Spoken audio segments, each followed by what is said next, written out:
Welcome to the Daughter Arise channel. My name is Yvonne and this channel is all about bringing you news and content surrounding childhood sexual abuse. If you haven't subscribed to my channel, hit the subscribe button and the notification bell so that you can be advised of any new uploads. Also, if you like the content that I share, please hit the thumbs up button. I'm not feeling 100% today, hence why I've got my little comfy hat on. I don't usually wear a hat in my videos, and I think in nearly 100 videos now I've always, not worn a hat, but I'm sure today that you can make an exception for me just this once. So today in this video I wanted to talk to you about a documentary I recently watched by somebody called Feldman, and it was called The Rape of Two Coreys. For those of you who don't know, Feldman alongside Corey Haim were huge child film stars in the 1980s. They were absolutely everywhere. They did films like The Lost Boys, License to Drive. They did films separately and together, but they were known as the Two Coreys. They were in Smash Hits, Jackie, all these magazines. I'm sure some of you over here in the UK know these magazines that I'm talking about. They would have posters in the middle of like a teen heartthrob, and Corey Haim and Corey Feldman sometimes would be in the middle of those magazines, and girls would take out those posters and put them on their wall. They were absolutely huge. After the 80s, Corey Haim and Corey Feldman, they went on to do their own things, but in 2007 they did have a reality show that ran for 1 year called The Two Coreys, which was kind of what was happening for them after all the child stardom, what they were doing in their lives. Now, for those of you who don't know, Corey Haim actually passed away in March 2010. There was much speculation at the time that he died of a drug overdose, but the coroner ruled that he died of pneumonia. And the reason why people thought he died of a drug overdose is because at the time, it was highly known in the public, in the media spotlight, that Corey Haim was suffering from drug addiction. Anyway, this documentary was done by Corey because he made a promise to Corey Haim that he would tell his story. What's really good about this documentary is that friends, childhood friends of Corey Haim and people who knew him as fellow actors during that time, even like an ex-girlfriend, talked about the type of person that he was. Everybody spoke really highly of him. Corey Feldman's son, actually, you could see that he was very upset, to talk about Corey Haim because he considered him like an uncle or a second dad. There are a couple parts in the documentary where we start to see his friends around that time had some questions about his behaviour in terms of sexualised behaviour. So one of his friends, which was one of the child actors, I didn't write down his name, he talked about when they were 15, Corey Haim saying to him that he wanted to do like a sex act or things on him. He just brushed it off and said he wasn't gay, he wasn't interested in things like that. But he said in the time, being a young 15-year-old boy, all boys thought like that at the time, were thinking about having sex, getting laid. But he said that with Corey Haim, he had an intense fascination with it.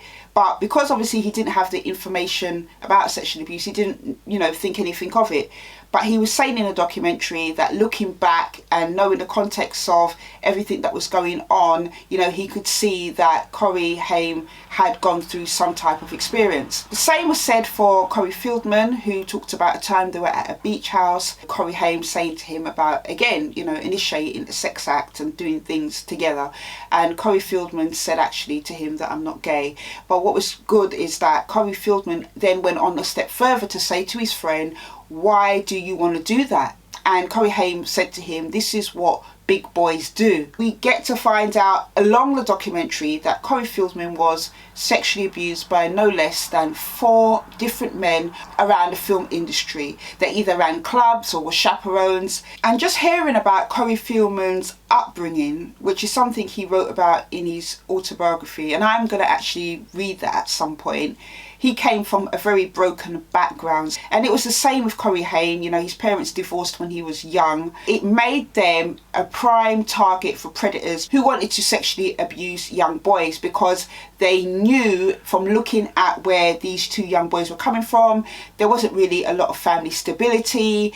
They both seemed to have, quite a lot of freedom, where the parents would allow them to do certain things. So, predators picked them as a prime target. And this is something that Marcia Hamilton, who is director of Child USA, picked up in this documentary about predators being able to spot children that they feel are more vulnerable. It was good that they had somebody who has a vast knowledge of childhood sexual abuse to give context to the whole story, because for a lot of people, I guess, who are watching this documentary, you know, they're watching it because they were huge fans of the two Corries in the 1980s, but not knowing any of their story or knowing anything about childhood sexual abuse. So there came a time where Corrie Haim talked to Corey Feldman about what happened to him and disclosed that he was sexually abused by the actor Charlie Sheen on the set of Lucas. Now, in 1986, Lucas was a huge film for Corrie Haim. It was his breakout film. This was the film that launched him into superstardom. My breath was taken away with what he shared with Corey Feldman, that in between the trailers on this movie set of Lucas, Charlie Sheen had sodomized him and had continued to assault him. And he was the one that actually told Corrie Haim, allegedly, and we have to say allegedly with all this stuff, even though we know how this stuff works out, that big boys, this is what big boys do. You know, he was grooming him and he was telling him this type of stuff.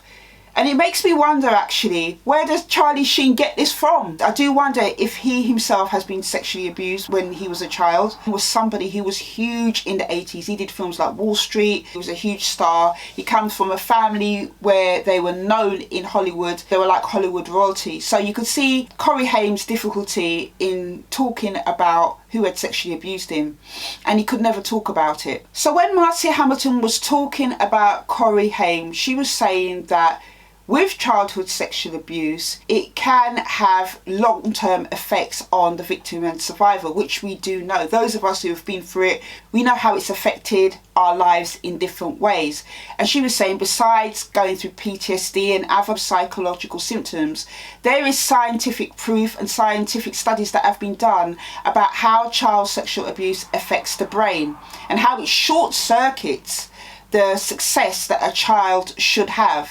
Meaning, in Corrie Haim's case, he was very successful in the 80s, you know, huge child star. He should have been able to really go on to enjoy his life, but instead, drug and alcohol problems, you know, that's what short-circuited his success and led him on a path where he was quite destructive. You know, it was good that she gave that background to why Corrie Haim wasn't able to sustain his success because of the trauma of his childhood sexual abuse. It was obvious during this documentary that Corey Feldman, when he was talking about his experiences and the experiences of his friend, he's still quite upset and broken by it. But his bravery and his courage in coming forward to making this documentary was not easy for him. You know, he received death threats. He talked about being threatened, nearly being run over by a truck, nearly being stabbed. I think he spent over $200,000 funding some of this documentary himself. He actually tried to raise 10 million in total, actually, for the whole documentary. And the reason why he needed so much money was not just about the production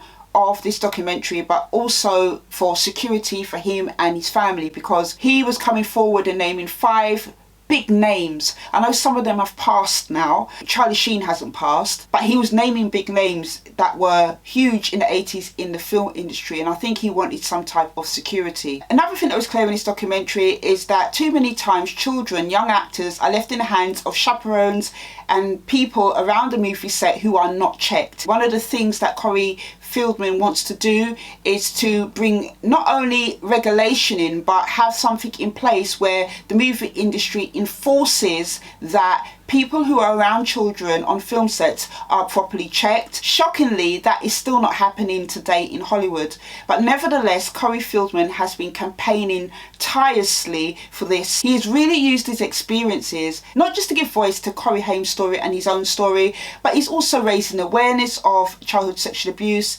Him and director of Child USA, Marcia Hamilton, have been doing fantastic work alongside others to change the statute of limitations, because that's another thing that Marcia picked up on. The average age of a childhood survivor of sexual abuse to voice their experience is between 48 and 52 years old. The 80s just seemed like such an innocent decade, and it's something that I've said before, but when we look back on it now with everything that came out in the later years to do with Jimmy Savile and other people, we know that a lot of stuff was underground. So, you know, it's been eye-opening to hear many of the stories that have come forward about these huge people from the 80s who were doing these things. It is a really good documentary. It is really, really hard to watch, even for somebody that hasn't gone through it, just to see the pain and to hear their experiences of the acts that happened against them. You know, it's very, very difficult to hear, but it's an important story. It needs to be told.